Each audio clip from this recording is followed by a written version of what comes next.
Hello everyone, আপোনালোক সকলোকে মোৰ আন এটা ভিডিঅ'লৈ পুনৰবাৰ স্বাগতম জনাইছো। আজি বহুত দিনৰ মূৰত আকৌ আপোনালোকৰ ওচৰলৈ লৈ আহিছো এটা হেয়াৰ কেয়াৰ ভিডিঅ'। আপোনালোকে মোৰ ভিডিঅ'ৰ কমেন্ট বিলাক যদি চাই তেতিয়াহলে গম পায় হেয়াৰ কেয়াৰ ৰিলেটেড যিবিলাক ভিডিঅ' মই দিও তাত বহুতে আসলে সুধি থাকে চুলি খৰা সমস্যা দূৰ কৰিবৰ কাৰণে কিবা উপায় দিবলৈ, ঘৰুৱা উপায় শ্বেয়াৰ কৰিবলৈ কয়। লগতে এইকেইদিন আৰু দুটামান কমেন্ট পাই আছো চুলিখিনি খুব বেছিকৈ ৰাফ হৈ গৈছে, চুলিখিনি মিহি কৰিবৰ কাৰণে কেনে ধৰণৰ ঘৰুৱা উপায় আমি ব্যৱহাৰ কৰিব পাৰো বা মোক জনাবচোন এনেকৈ বহুতে কমেন্ট কৰি আছিল। হেহে মই ভাবিলো আজি আপোনালোকৰ গুটেইখিনি সমস্যা দূৰ কৰিব পৰাকৈ দুটা ঘৰুৱা উপায় শ্বেয়াৰ কৰো। আজি এটা সহজভাৱে ঘৰতে আপোনালোকে তেল কেনেদৰে প্ৰস্তুত কৰিব পাৰিব সেইটো দেখাম। লগতে মই আপোনালোকক এটা হেয়াৰ পেক দেখাম যিটো হেয়াৰ পেক মই সচৰাচৰ ব্যৱহাৰ কৰিয়ে থাকো আৰু আপোনালোককো আগতে দেখাইছো বাৰু পুনৰবাৰ আজি মই দেখাই দিম। ঠিক আছে, তেনেহলে বলকচোন পলম নকৰি ভিডিঅ'টোৰ মাজলৈ যাওঁ। প্ৰথমে মই আপোনালোকক দেখাই লও হেয়াৰ পেকটো। আসলতে এই হেয়াৰ পেকটো মই আপোনালোকৰ লগত কেইবাৰবাৰো শ্বেয়াৰ কৰিছো আৰু মই পাৰ্সোনালি মাহেকত এবাৰ হলেও যদি মোৰ ওচৰত বস্তুখিনি থাকে লগাওই। সো এই হেয়াৰ পেকটো বনাবৰ কাৰণে আমাক লাগিব কল। মই ইয়াতে চাওচোন তিনিটা কল লৈ লৈছো। জাহাজী কল আপোনালোকে ল'ব পাৰিলে বেছি ভাল হয়। মই দুটা জাহাজী কল, এটা চেনি কল লৈ লৈছো আৰু গুটেইখিনি মিক্সিত ভালদৰে পিচি এটা স্মুথ পেষ্ট বনাই লৈছো। এই পেষ্টটোত মই এতিয়া 1 চামুচ মৌজুল আৰু 1 চামুচ নাৰিকল তেল মিহলি কৰিছো। আপোনালোকে নাৰিকল তেলৰ পৰিমাণটো 2 বা 3 চামুচো দিব পাৰে। মই গৰম দিনত বৰ বেছি চুলিখিনি অইলি হৈ থাকিলে বেয়া পাওঁ কাৰণে 1 চামুচে দিছো। তাৰ পিছত গুটেইখিনি ভালদৰে মিহলি কৰি লোৱাত এয়া আমাৰ হেয়াৰ পেকটো প্ৰায় 2 মিনিটতে ৰেডি হৈ গ'ল। এতিয়া এই হেয়াৰ পেকটো আপোনালোকে চুলিৰ গুৰিৰ পৰা চুলিৰ আগলৈকে ভালদৰে ব্যৱহাৰ কৰিব।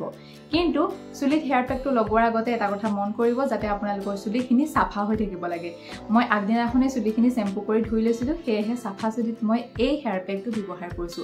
যেনেদৰে মই স্পাৰ ক্ৰীমটো ব্যৱহাৰ কৰো ঠিক তেনেদৰে এডাল চুলিৰ সেকশন লৈ দেখিছে নহয় ধুনীয়াকৈ কলৰ এই পেষ্টটো চুলিৰ গুৰিৰ পৰা চুলিৰ আগলৈকে লগাই ললো। এতিয়া মই আপোনালোকক জনাই দিছো কলৰ এই হেয়াৰ পেকটো আমাৰ চুলিৰ কাৰণে কেনেদৰে ভাল হয়।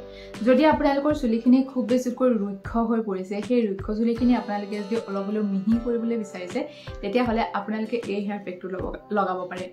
দ্বিতীয়তে আপোনালোকৰ চুলিৰ যদি আগফটা সমস্যা হৈছে সেই চুলি আগফটা সমস্যাটো দূৰ কৰিবৰ কাৰণে আপোনালোকে ভালদৰে এই হেয়াৰ পেকটো বনাই চুলিত ব্যৱহাৰ কৰিব পাৰে। লগতে এই হেয়াৰ পেকটো আমাৰ চুলিখিনি ষ্ট্ৰং কৰে, আমাৰ চুলিখিনি গ্ৰোথ কৰাটো সহায় কৰে আৰু আমাৰ চুলিখিনি সিল্কি আৰু স্মুথ কৰিব। কিন্তু যদি আপোনালোকৰ চুলিখিনি বহুত বেছি ৰুক্ষ হয় তেতিয়াহলে এবাৰ ব্যৱহাৰ কৰিলে এই হেয়াৰ পেকটো কিন্তু আপোনালোকৰ চুলিখিনি স্মুথ কৰিব নোৱাৰিব। সেয়েহে আপোনালোকে মাহেকত 2 বা 3 বাৰ যদি ৰেগুলাৰলি ব্যৱহাৰ কৰে তেতিয়াহলে দেখিব আপোনালোকৰ চুলিখিনি সিল্কি আৰু স্মুথ হৈ গৈছে আৰু আপোনালোকে দেখিব চুলিখিনি খুব বেছিকৈ পাতল হৈ পৰিছে। এই হেয়াৰ পেকটো লগাইছো আৰু চুলিখিনি ধুনীয়াকৈ ধুই কৰি শুকুৱাই লৈ এয়া চাওক আপোনালোকক ৰিজাল্টটো দেখাইছো। চুলিখিনি বহুত বেছি পাতলা হৈ গৈছে আৰু একদম স্মুথ লাগিছে চুলিখিনি। এয়া চাওক ফিৰফিৰা নিচিনা হৈ গৈছে। সেয়েহে আপোনালোকেও এই হেয়াৰ পেকটো ব্যৱহাৰ কৰিব পাৰে আপোনালোকৰ চুলিখিনি মিহি কোমল আৰু এইখিনিতে এটা মন কৰিবলগীয়া কথা মই আপোনালোকক কৈ দিওঁ। আপোনালোকে এই হেয়াৰ পেকটো চুলিৰ পৰা যেতিয়া ধুই দিব তেতিয়া অকণমান শ্যাম্পু ব্যৱহাৰ কৰিব পাৰে, নকৰিলেও কোনো আপত্তি নাই। কিন্তু আৰু এটা কথা মন কৰিব লাগিব যে এই হেয়াৰ পেকটো যেতিয়া শুকাই যায় বা চুলিখিনি ধুই দিয়াৰ পাছতো কলৰ গুৰিখিনি অকণমান চুলিত লাগি থাকে, সেইটো আপোনালোকে ভয় নকৰিব। যেতিয়া চুলিখিনি শুকাই যাব তেতিয়া ফণীখনৰ সহায়ত যেতিয়া আঁচুৰি দিব চুলিৰ পৰা সেই গুৰিখিনি আঁতৰি যাব। আপোনালোকে মোৰ ভিডিঅ'টো দেখা পাইছে চাগে অকণমান চুলিত লাগি আছে কাৰণ মোৰ চুলিখিনি আধা শুকোৱা হৈ আছিল।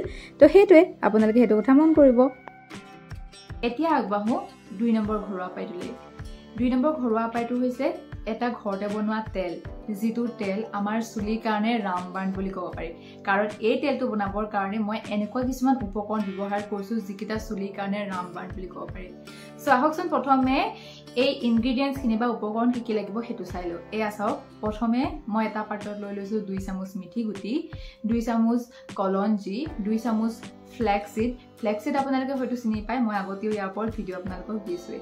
তাৰপিছতে মই 10 বা 15টা লং লৈ লৈছো, 1 মুঠি নৰসিংহৰ পাত লৈ লৈছো, এটা মিডিয়াম সাইজৰ পিয়াজো সৰু সৰুকৈ কাটি লৈছো আৰু 2 টুকুৰা মই লৈছো আদা। এই গুটেইখিনি উপকৰণ আমাৰ চুলি যিটো খৰা সমস্যা দূৰ কৰিবৰ কাৰণে, চুলিখিনি নতুনকৈ ৰিগ্ৰোথ কৰিবৰ কাৰণে, চুলিখিনি দীঘল কৰিবৰ কাৰণে সঁচাকৈ বহুত বেছি ভাল হয়। আৰু মই লৈছো এটা 100 ml নাৰিকল তেলৰ বটল। আপোনালোকে নাৰিকল তেল আৰু মিঠাতেল মিক্স কৰি বনাব পাৰে।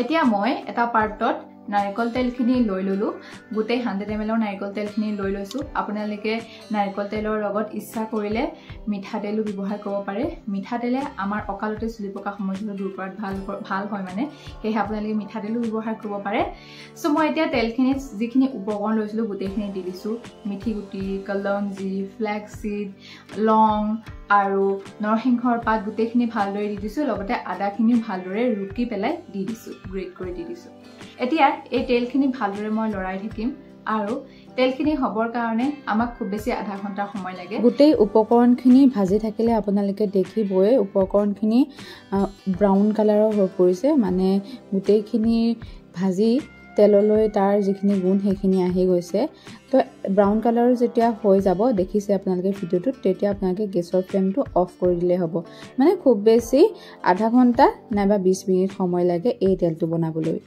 তেলখিনি ঠাণ্ডা হৈ যোৱাৰ লগে লগে মই এটা পাত্ৰত এখন চেকনি সহায়ত ভালদৰে চেকি ললো আপোনালোকে ইচ্ছা কৰিলে এখন কাপোৰৰ সহায়ত চেকি ল'ব পাৰে তেতিয়া নৰসিংহৰ পাতৰ যিখিনি গুৰি সেইখিনি নাথাকে তেলত দেই তেনেকৈ চেকিলে আৰু ফাইন আপোনালোকে তেলখিনি পাই যাব এতিয়া মই তেলখিনি এটা চিচাৰৰ পাত্ৰত ভৰাই ল'ম এনেকৈ যদি আপোনালোকে চিচাৰ পাত্ৰত ভৰাই তেতিয়া হলে তেলখিনি 6-7 মাহ ধৰি আপোনালোকে ব্যৱহাৰ কৰি থাকিব পাৰিব আৰু তেলখিনি যেতিয়া আপোনালোকে যদি ব্যৱহাৰ কৰিবলৈ ল'ব তেতিয়া এটা পাত্ৰত আপোনালোকে উলিয়াই ল'ব যদি আপোনালোকে ডাইৰেক্ট হাতেৰ সহায়ত এনেকৈ বটলত তেলখিনি লৈ পেলাই চুলিত ব্যৱহাৰ কৰিবলৈ যায় তেলখিনি সোনকালে বেয়া হৈ যোৱাৰ সম্ভাৱনা থাকে সেয়েহে আপোনালোকে এটা পাত্ৰত লৈ পেলাই চুলিৰ গুৰিত ভালদৰে মাছাজ কৰিব মাছাজটো বহুত বেছি ইম্পৰ্টেণ্ট হয় চুলিখিনি ৰিগ্ৰোথ কৰাৰ কাৰণে বা চুলিখিনি দীঘল কৰাৰ কাৰণে সেয়েহে তেলখিনি লগাই আপোনালোকে চুলিখিনি মাছাজ কৰিব যদি গা ধোৱাৰ আগত ব্যৱহাৰ কৰিছে তেতিয়াহ'লে আপোনালোকে আধা ঘণ্টাৰ কাৰণে 1 ঘণ্টাৰ কাৰণে বা 1.5 ঘণ্টাৰ কাৰণে ৰাখিব আৰু আপোনালোকে অভাৰনাইটো যদি ৰাখিবলৈ বিচাৰিছে ৰাখিব পাৰে তেনেহলে বন্ধু বান্ধৱীসকল আজি এই দুটা ঘৰুৱা উপায় আপোনালোকৰ বাৰু কেনেকুৱা লাগিল বহুতে ৰিকুৱেষ্ট কৰি আছিল নহয় চুলি সৰা সমস্যা দূৰ কৰিবৰ কাৰণে